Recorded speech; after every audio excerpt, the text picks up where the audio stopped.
Hi, ఎప్పుడైనా ఓ real estate brochure చూశారా? అందులో రంగురంగుల ఫోటోలు, పెద్ద పెద్ద అంకెలు చూసి అసలు ఏది నిజం, ఏది అదనపు సమాచారం అని కొంచెం కన్ఫ్యూజ్ అయ్యారా? అయితే ఈరోజు మనం ఒక పెద్ద హౌసింగ్ ప్రాజెక్ట్ బ్రోషర్ను తీసుకొని దాన్ని స్టెప్ బై స్టెప్ విడదీసి చూద్దాం. ఇందులో ఉన్న సమాచారాన్ని ఎలా అర్థం చేసుకోవాలో వివరంగా తెలుసుకుందాం. సరే, ముందుగా ఈ ప్రాజెక్ట్ స్కేల్ అంటే ఇది ఎంత పెద్దదో చూద్దాం. కేవలం కాగితం మీద అంకెల్లా కాకుండా దాని సైజును ఊహించుకోవడానికి ప్రయత్నిద్దాం. ఈ మొత్తం ప్రాజెక్టు ఏకంగా 15.2 ఎకరాల విశాలమైన స్థలంలో కొడుతున్నారు. ఊహించుకోండి అదెంత పెద్ద ఏరియానో. ఈ 15 ఎకరాల్లో మొత్తం 9 పెద్ద పెద్ద టవర్స్ కట్టబోతున్నారన్నమాట. అంతేకాదు, ఒక్కో టవర్ ఎత్తు ఏకంగా 39 ఫ్లోర్లు. మరియు ఈ మొత్తం ప్రాజెక్ట్లో 3,000కు పైగా, కరెక్ట్గా చెప్పాలంటే 3,054 కుటుంబాలుండొచ్చన్నమాట.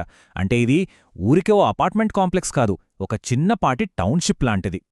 సరే, ఇంత పెద్ద ప్రాజెక్ట్ అని తెలిసింది కదా, మరి ఇందులో ఎలాంటి ఆప్షన్స్ ఉన్నాయో చూద్దాం. ఇక్కడ టేబుల్లో చూస్తే 2 BHK నుంచి 4 BHK వరకు రకరకాల సైజులు కనిపిస్తున్నాయి. అంతా బానే ఉంది గాని ఇక్కడ చివరి కాలంలో UDS అని ఏదో ఉంది కదా, అదే అసలు విషయం. అదేంటో ఇప్పుడు తెలుసుకుందాం. యూడిఎస్ అంటే అన్డివైడెడ్ షేర్ ఆఫ్ ల్యాండ్. సింపుల్గా చెప్పాలంటే మనం కొనేది కేవలం ఆ 4 గోడల మధ్య ఉన్న ఫ్లాట్ను మాత్రమే కాదు, ఆ మొత్తం బిల్డింగ్ కట్టిన భూమిలో కూడా మనకు కొంత వాటా వస్తుందన్నమాట. ఫ్యూచర్లో ప్రాపర్టీ వాల్యూ పెరగడానికి ఈ యూడిఎస్ అనేది చాలా చాలా ముఖ్యం. ఇల్లంటే కేవలం 4 గోడలు కాదు కదా, ఇప్పుడొచ్చే పెద్ద పెద్ద ప్రాజెక్టులలో లైఫ్ స్టైల్ అనేది ఒక పెద్ద సెల్లింగ్ పాయింట్. మరి ఈ ప్రాజెక్ట్లో ఎలాంటి సదుపాయాలు అంటే ఎమ్యూనిటీస్ ఇస్తున్నారో ఒక్కసారి చూసేద్దాం. వావ్, ఇక్కడ లిస్టు చూస్తుంటే ఊరికే స్విమ్మింగ్ పూల్, జిమ్ అని కాకుండా రిలాక్స్ అవ్వడానికి పూలతోటలు, మెడిటేషన్ కోసం ప్రత్యేకమైన స్థలాలు, ఆఖరికి పెద్దవాళ్ల కోసం సెపరేట్ ఎక్సర్సైజ్ స్టేషన్లు కూడా ఉన్నాయి. అంటే అన్ని వయసుల వాళ్లని దృష్టిలో పెట్టుకుని ఒక కంప్లీట్ కమ్యూనిటీని క్రియేట్ చేయాలనేది వాళ్ల ప్లాన్ అని క్లియర్గా అర్థమవుతోంది. సరే, ఇవన్నీ బావున్నాయి, కానీ అసలు విషయానికొద్దాం. అదే డబ్బులు.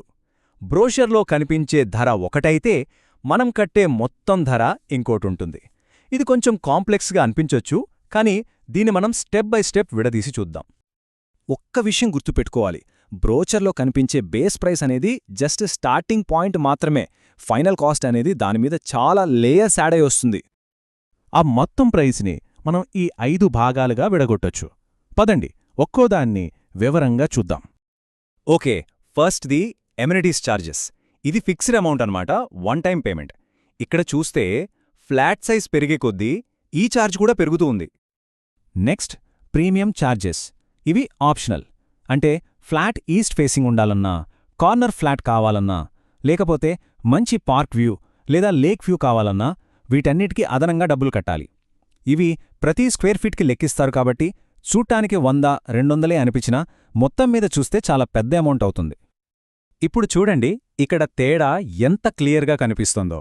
2 2055 స్క్వేర్ ఫీట్ ఫ్లాట్లే, కానీ ఒకటేమో స్టాండర్డ్ యూనిట్, ఇంకోటేమో కార్నర్, లేక్ వ్యూ, పై ఫ్లోర్లో ఉన్న ప్రీమియం యూనిట్.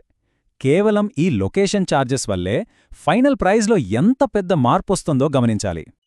ఇక ఇవి తప్పనిసరిగా కట్టాల్సినవి ప్రభుత్వ పన్నులు, ఫీజులు, జీఎస్టీ, రిజిస్ట్రేషన్ ఛార్జెస్ కాకుండా ఇక్కడ కార్పస్ ఫండ్ అని ఒకటుంది. ఇది చాలా ముఖ్యం. ఫ్యూచర్లో బిల్డింగ్కి ఏదైనా పెద్ద రిపేర్ వస్తే అందరి దగ్గర అప్పటికప్పుడు డబ్బులడగకుండా ఈ ఫండ్లోంచి వాడతారన్నమాట. దాంతోపాటు 2 ఏళ్ల మెయింటెనెన్స్ కూడా ముందే తీసుకుంటున్నారు. ఫైనల్గా కార్ పార్కింగ్. ఇది కూడా బేస్ ప్రైస్లో ఇంక్లూడ్ అవ్వదు, దానికి సపరేట్గా కట్టాలి. ఏ సెల్లార్లో పార్కింగ్ తీసుకుంటున్నారనేదాన్ని బట్టి దాని రేటు కూడా మారుతుంది. ఓకే, ఇప్పుడుదాకా మనం డబ్బుల లెక్కలన్నీ చూసాం. ఇప్పుడు కాస్ట్ గురించి ఒక ఐడియా వచ్చింది. కానీ అంతా అయిపోలేదు. డబ్బు పక్కన పెడితే మనం చూసుకోవాల్సిన మరికొన్ని చాలా ముఖ్యమైన విషయాలున్నాయి. ఇది చూడండి, ఇది చాలా చాలా ఇంపార్టెంట్.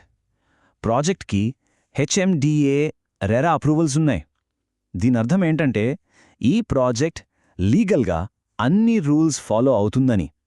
ఇల్లు కొనేవాళ్లకి ఇదొక పెద్ద భరోసా. ఇక హ్యాండోవర్ టైం అంటే మన చేతికి ఇల్లు ఎప్పుడొస్తుందంటే సుమారు 50 నెలలు.